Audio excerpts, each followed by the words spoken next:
Palpation of an open cow tract.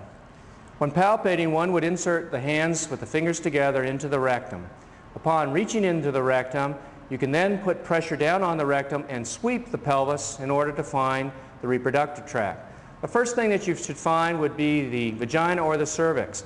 If the reproductive tract is hanging over the pelvis, one can grab the hold of the vagina and lift up, and because it's open, lift the tract up onto the pelvis.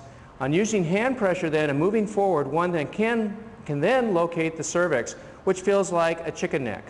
Upon finding the cervix, again, you can lift up and pull the tract completely up onto the pelvis, and using your fingers, reach down and find the bifurcation between the uterine horns. And Hold on 1 second. And go.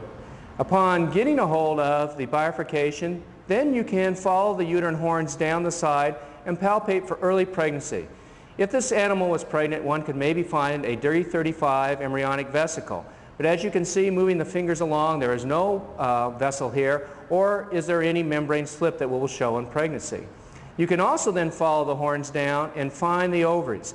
And in this case, these are very small ovaries with not very large structures. But one can put the fingers on the ovaries and rub the fingers across, feeling for a CL or a follicle.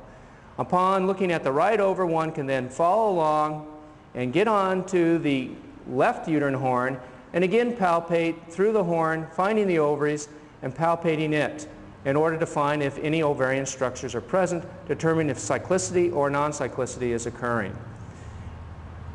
Upon thorough examination of the uterine horns, one then can determine, at least at this case, if animals were bred at day 60, that this animal is truly open, if one can basically lift up and find and put both horns in their hand.